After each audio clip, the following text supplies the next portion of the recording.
Hey guys, this video we are covering the 5 things that your store needs to convert customers and even what you need to have before you even launch your store. So those 5 things we're going to cover, as well as why should we even care about conversions, because I thought it was all about traffic. So we're going to dispel some of those myths and really talk about 5 easy things that you can do when you're just getting started, or if you find that you have a website already that's not performing well, what are some things you could put in place, 5 things specifically, that are going to dramatically help improve your conversion rate.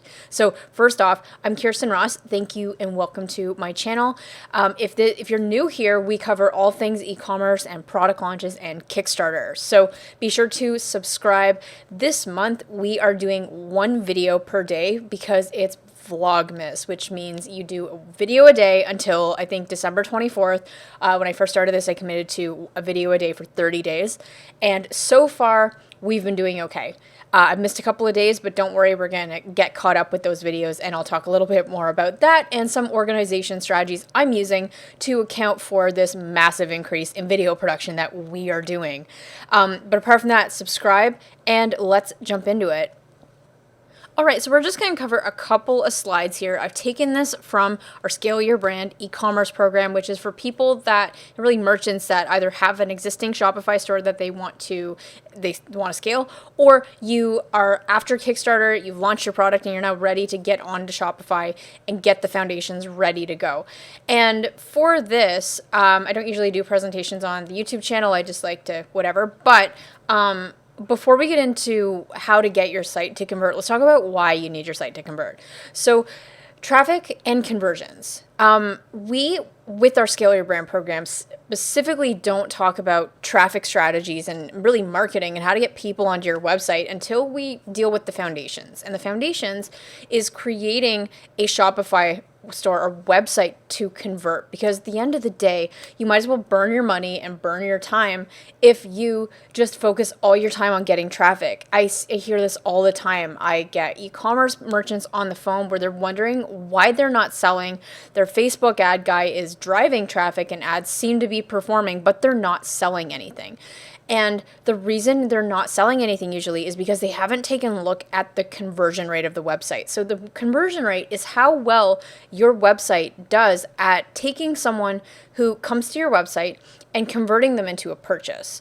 And so it seems crazy to me that we focus on marketing tactics and how to get people to your website if you don't look at the fundamentals and the foundations of how to make sure that your store converts, okay? And if you're watching this thinking, I'm not quite ready, I'm getting ready for a Kickstarter campaign, these conversion metrics and conversion the 5 things we're talking about today are so relevant to you, because these are things that can make or break your ability to convert traffic into a purchase, okay?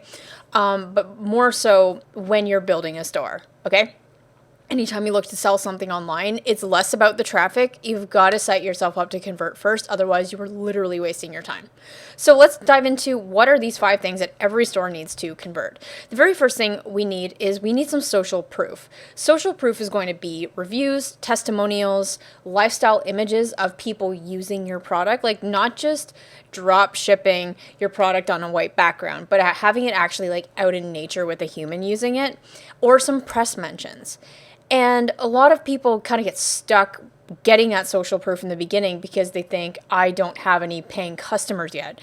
So if you're just getting started, you can absolutely still get around this and get social proof by getting real testimonials from people who have helped you beta test your product, or anyone that's helped you through the development process. And if you don't even have that, then get a quote from someone in your target market who is saying how excited they are for your solution in their life, okay? So there's different things you could do, but ultimately you want to have quotes, you want to have real people endorsing your product. And so don't worry if you don't have 1,500 reviews yet. That comes with time, but you need social proof to help give other people the indication that you are popular and people want your product, okay? We'll be taking a look at a couple of examples of these in practice in a second. The second thing we need something called a trust badge or risk reversal. So these are things that can help make the customer feel really great about the purchase, and anything like kind of like level their fears or hesitations. This could be something like, what is the return policy? Do you have a money back guarantee? How do I know this is going to work for me? So a trust badge or risk reversals are things like secure checkout, offering different payment methods, money back guarantee, offering a product warranty, like do you stand behind your product? Do you offer free shipping? Do you have any case studies that prove that your product does exactly what it says it will do? Okay. Even things proving your claims. There was one of my favorite campaigns was the Ravian campaign, where it's a heated down jacket that also charges your accessories in it. And one of their claims was it was completely waterproof. And so you see this is more on their product page at the time, but they had a video of the founder literally putting iPads in this parka and zipping it up and jumping in a pool over and over again. And he would take the iPad out and the cell phone and it would still work. So things like that, where you're able to back up your claims, make customers truly understand, especially from online when they can't actually experience your product in person before purchasing it. Anything like that is going to make them feel really good and build that trust that your product is going to do what it says it will do. The third thing we have is we have any product information or FAQs, especially selling online. If you are selling clothing, people need to have sizing charts. They have to know how easy something is to wash. They have to know what countries you ship to. They need to know your process. There's just a lot of questions that unfortunately people don't have the luxury of walking into your retail store and asking you a bunch of questions about your product performance. So you want to find out what your top customer concerns, like things that are holding them back from purchasing your product, or what are some frequently asked questions, and making sure you include that information on your product page so that it is there and the information that the customer needs to make that buying decision is there. Number 4, get in touch. So make sure that you and your team are accessible for any sort of questions. If anyone has a question about your product and if it's right for them, issues with their order, your order gets lost in the mail, like they just need to know that someone from your team is available to help them. So different ways you can do this is implementing a messenger bot or chat bot on your website for customer support. You can have a contact us page, making your email readily available, and maybe even going so far as to have a phone number where people can actually talk to you. Things like that help people really feel good about their purchase, that you're not just going to scam them out of their money and they're never going to hear from you again, okay? So again, the last thing we have is having great product and lifestyle photography. So it's not just about the quality of the photo, but you need to show versatility. So a lot of customers, when they see your product, it depends what you're selling, but you need to look at yourself from your customer's shoes. If you're selling a supplement, people need to see how big the bottle is. They need to see the quantity. They need to see the label. They need to see ingredients, okay?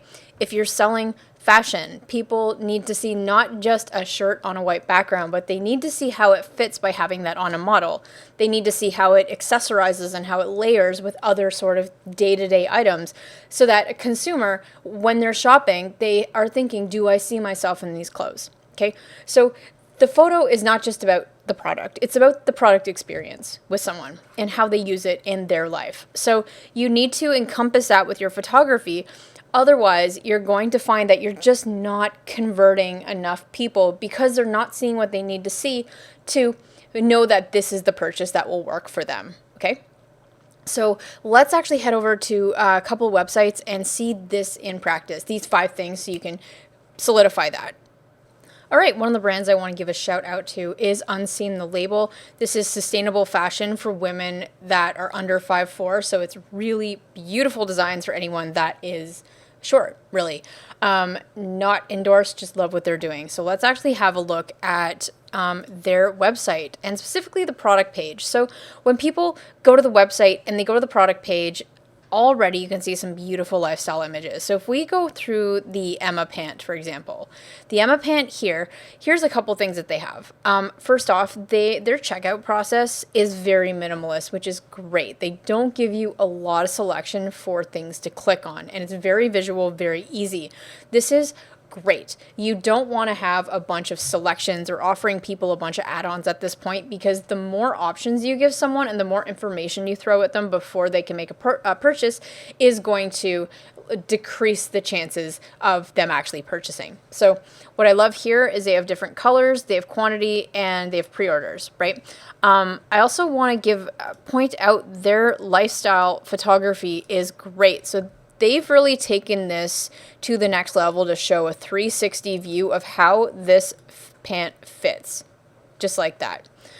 And down here, what they've also done is they've given you a feel-good metric. So this is sustainable fashion, and they actually will quantify exactly what your impact is by purchasing this product, which is awesome. Not a lot of brands do that, and I wish they did. And then here they've done an excellent job with their product page to outline information that you need about how to wash it, the kind of fabric, that sort of thing, and just style notes and fit. So this is a little bit about the product itself. Here's the fit, how it works, fabric and care, right? So I think they've done a great job here. Let's head over to another website, which is Series Chill, which is an on-the-go breast milk chiller. You guys may have seen my interview with Lisa from Series Chill. Awesome. Be sure to drop a comment below if you have. Let me know what you think of it. And so if we go to her shop page, Lisa's done an excellent job of getting social proof. And so there's a lot about this checkout process that I absolutely love that I want to give on to you guys. First off, having the reviews right up in the above the fold like this is going to give people just know that this is for them, and when they click it, it goes straight to the reviews. Okay, so this is social proof you want to have above the fold. You also have a very simple, there aren't too many options except like what color do you want, okay? Now let's take a look at a couple of risk reversals. Free standard shipping in the US. That's great, so people don't have to go through the entire checkout process and to see that, okay? Another thing we have is there's a promotion going on right now, so 15% off with code. You have things such as, these are also benefits. So this is taking something away from how Amazon showcases their products. And Amazon will lead with benefits so that people will understand exactly why they need this product in their life. And having that near the top of the page is fantastic. Another thing is making convenient payment options. This is really great for people. And then her use of not just product photography, but actually showing the product in the environment and how big it is and how moms use it. Unfortunately, this is a breastfeeding product, so she can't really show it in use without showing some boob, which I think is not whatever. So leave it to your imagination with that. But in saying that, if we go down, she has some stellar reviews and more information about this, okay? Another thing is that if you have just a lot of frequently asked questions, if that's your niche, you don't have to include them all on your product page. So you can have an FAQ page that people can go to see, really peruse to their heart's delight. Okay. So now let's go to a more established brand, Onnit. I love Onnit. It is a supplements company based out of the US, I believe. And let's go through their checkout process. So keep in mind, they're super, super successful, but there's a lot that you can borrow from them that you can implement into your Kickstarter page and even your Shopify store. So one supplement that I use is their D3. Vitamin D3 spray. Okay, so a couple of things. They, again, have the reviews here. This is an absolute must to showcase the reviews above the fold. They, again, have a super minimalist thing. If you are doing subscription, they offer a discount to deliver every month, right? And then add to bag and subscribe. So that's like super simple. And then here's what I absolutely love about this process. They have a money back guarantee. So for them, this is an absolute risk reversal. If I do not like this product or it doesn't work for me, I keep it and that's it. That's it. So I absolutely love this as a risk reversal. Other things they have is they have their like frequently asked questions, but they don't lay it out, like they lay it out down here in terms of like more information, but they have like quick access links. Like for example, if I've from a friend, I've heard that vitamin D3 is an absolute must in the winter, especially just with no sun, helps with mood and everything. So if I just want to learn a little bit more, I can click on how vitamin D optimizes you, and it gives me more information specifically about how it improves bone health, heart rate, mood, and overall vitality. Okay, so this, and you can get more product information down here. So they've done a really, really awesome job at giving you product information, but not just frequently asked questions. They have framed it in terms of benefits to the customer. Okay, because like, hey, I want optimized bone health, heart rate, mood, and overall vitality. And so they've really shown why this product is something that people absolutely need. And they've done a great job answering any frequently asked questions about that, because they treat this product page like a sales page. Okay, just like that. So here they have all of the 5 points in here. They have social proof. Okay, they have great reviews. They have risk reversals, they have frequently asked questions, and they have awesome product photography, okay? So just like this, like you can actually see what is in it and how big the bottle is, okay? And last but not least, you can chat with their team should you have any questions down here, customer service. So they have a phone number and all that stuff, right? So implementing these 5 things are absolutely going to help increase your conversion rate. As of May, the average Shopify store conversion rate was 1.6%. And that may seem really low, but you can't expect someone who's never heard of your brand that lands on your website for the first time to suddenly jump to be a buyer. There are different stages of traffic, different ways to convert people, and sometimes it takes people longer. But overall, the goal with you is to get into 3-4% website conversions, because the better your website converts, the better you can capture that traffic. The better you capture that traffic, it means you're just getting more customers for efforts, and that's when things really multiply. Like that's the difference between like out of 100 people coming to your website and getting 1.6 people to purchase at $100 or whatever. If you get your website conversions to 3 to 4%, you're 3 to 4xing your sales. So that is absolutely why we need to start looking at data with this and making sure that your site has everything you need in it, these 5 things to drastically improve your chances of getting conversions. And next thing is to start measuring that and optimizing that over time with conversion rate optimization techniques. So apart from that, what did you guys think of this sort of demonstration video where I'm not just talking at you, but it's a little more dynamic? Let me know in the comments. And also, if you have any other questions specific to this or another topic you want me to cover during Vlogmas, be sure to drop it below. But apart from that, guys, thanks so much. I look forward to seeing you tomorrow, and I absolutely will be getting the 2 videos in that we have not done this week.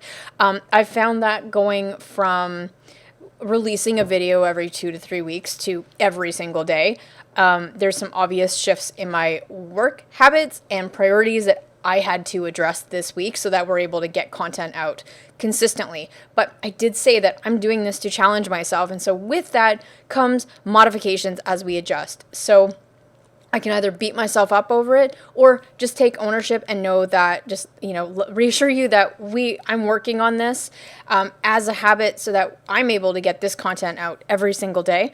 But while I have missed a couple of videos, I'm going to be getting those up in the next couple of days and doing better job at keeping to this schedule. But the good news with Vlogmas, I have drastically increased the amount that I'm posting on YouTube. So overall, absolute win. Vlogmas so far has been an absolute success, and I've really loved interacting and hanging out with you guys. So I look forward to getting those videos up. But apart from that, guys, if you haven't yet subscribed, what are you doing?